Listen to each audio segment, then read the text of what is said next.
नमस्कार प्रेक्षको, मराठी महाराष्ट्रामध्ये आपल्या सगळ्यांचं स्वागत आहे. मी संग्राम. मराठा आरक्षणाचा मुद्दा ऐरणीवर आलेला आहे.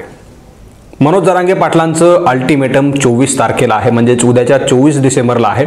आणि त्याआधी मराठा आरक्षणाच्या बाबतीमधला ठराव आणि कायदा पारित करावा अशा प्रकारची मागणी मनोज जरांगे पाटलांनी आज केलेली आहे.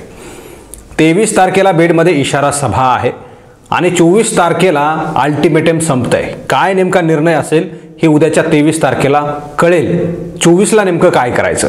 खरं तर आज हिवाळी अधिवेशनामध्ये एकनाथ शिंदे यांनी प्रश्न उपस्थित केला आणि आपली बाजू सुद्धा मांडलेली आहे.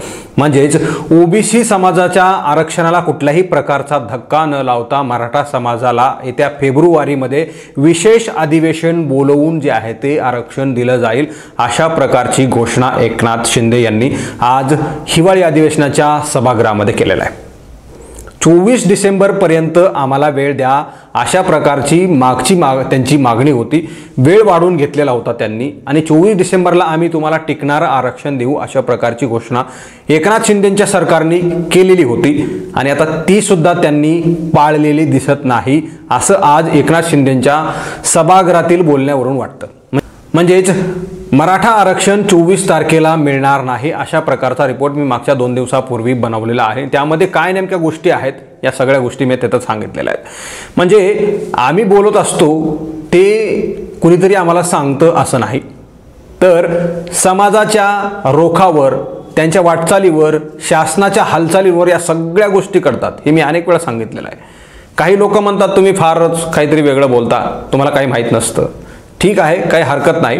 मात्र आम्ही जे बोलतो ते खरं होत असतं आणि मी जे बोललेलो आहे तेच खरं झालेलं आहे. मागच्या 4 महिन्यांपासून अनेक वेळा स्पष्ट मतं मांडलेली आहेत आणि आजही तीच परिस्थिती आहे. मागच्या रिपोर्टमध्ये मी सांगितलं होतं 24 तारखेला काहीही होणार नाही, त्याचा प्रत्यय आज आलेला आहे. एकनाथ शिंदेंनी सांगितलं की फेब्रुवारीमध्ये विशेष अधिवेशन बोलवलं जाईल आणि त्यानंतर कायदा पारित किंवा मग काय नेमक्या गोष्टी तिथं करता येतील त्या सगळ्या करून फेब्रुवारीमध्ये मराठा समाजाला टिकणारं आरक्षण दिलं जाईल अशा प्रकारची घोषणा सभागृहामध्ये आज एकनाथ शिंदेंनी दिली. म्हणजेच सभागृहाच्या या सगळ्या गोष्टीमध्ये फेब्रुवारीची तारीख सांगितलेली आहे. तारीख तर नाही सांगितली, मात्र फेब्रुवारीमध्ये दिलं जाईल.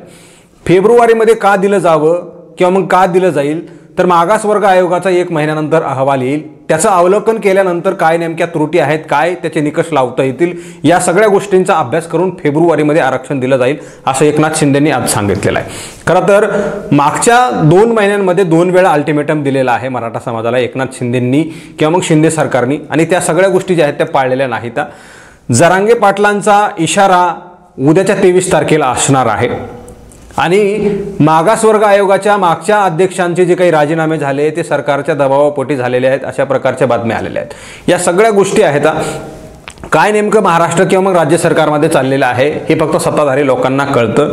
मनोज जरांगे पाटलांचा हा 3रा अल्टिमेटम आहे आणि तो संपणार आहे 24 तारखेला. काय नेमक्या गोष्टी घडणार आहेत येणाऱ्या काळामध्ये कळतील, मात्र 24 तारखेला काहीही होणार नाही अशा प्रकारचं मी अगोदर बोललेलो होतो आणि आता सुद्धा पुन्हा बोलतो आहे. 23 तारखेला जरांगे पाटील काय नेमका इशारा देणार आहेत. म्हणजे ते आज एकनाथ शिंदे ज्यावेळेस सभागृहामध्ये बोलत होते ते फार कान आणि डोळे असे तटस्थ ठेवून ऐकत होते. त्यांना काय नेमका निर्णय घ्यायचा उद्याच्याला आता ते ठरवणार आहेत. खरं तर मागच्या रिपोर्टमध्ये सुद्धा मी सांगितलं होतं की जरांगे पाटलांची दुखदुख वाढलेली आहे. खरं तर हा आजारी माणूस आहे. म्हणजेच मागच्या अनेक दिवसांपासून लगातार काही दिवस उपोषण केल्यामुळं तब्येत खालावलेली आहे. दौरा आहे, प्रवास आहे, महाराष्ट्रभर दौरा आणि या सगळ्या परिस्थितीमध्ये अत्यंत परिस्थिती जी आहे ती प्रकृती जी आहे ती हलाखीची परिस्थिती आहे. या सगळ्या परिस्थितीमध्ये येणाऱ्या काळामध्ये तो माणूस कशा प्रकारचे निर्णय घेईल आणि शरीर कशा प्रकारे साथ देईल या सगळ्या गोष्टी त्या ठिकाणी विचार करण्यासारख्या आहेत.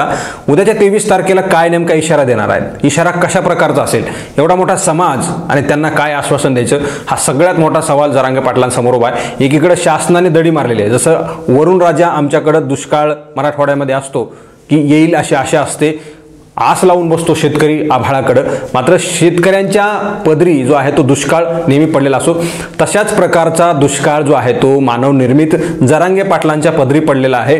एकीकडे आश्वासनावर आश्वासनं दिली जात आहेत मात्र त्याची पूर्तता केली जात नाही. समाजाला नेमकं काय आश्वासन किंवा मग काय उत्तर द्यायचं हा सगळ्यात मोठा सवाल, प्रश्नचिन्ह आपण ज्याला म्हणतो, ते जरांगे पाटलांच्या समोर उभं राहिलेलं आहे. काय ते उत्तर देणार आहे माणूस 23 तारखेला हे त्यांच्याच मनामध्ये आहे. येणाऱ्या काळामध्ये काय नेमका उद्रेक होईल महाराष्ट्र शासन, जरांगे पाटील, मराठा समाज, या सगळ्या गोष्टी. आता खरं तर बीडमधल्या जे काही 23 तारखेची इशारा सभा आहेत, ठिकठिकाणी गावोगावी खेडोपाडी घरोघरी जाऊन ज्या आहेत त्या बैठका घेतल्या जात आहेत आणि जरांगे पाटलांच्या इशारा सभेला लाखोंच्या संख्येने उपस्थित राहायचा अशा प्रकारचा निर्धार मराठा समाजाने केलेला आहे. महाराष्ट्रातून जी आहेत ते लोक बीडकडे येणार आहेत.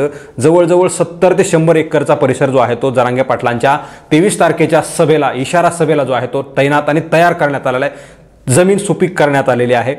बीड शहरापासून जवळच असलेल्या छत्रपती संभाजी महाराज चौकामध्ये हा कार्यक्रम असणार आहे, इशारा सभा असणार आहे आणि त्या सभेकडे सर्व महाराष्ट्राचं लक्ष लागलेलं आहे. महाराष्ट्रातील तमाम नेत्यांसह मराठा समाजाचं सुद्धा 23 तारखेकडे लक्ष लागलेलं आहे. काय नेमकी दिशा असेल हे 23 तारखेला ठरणार आहे.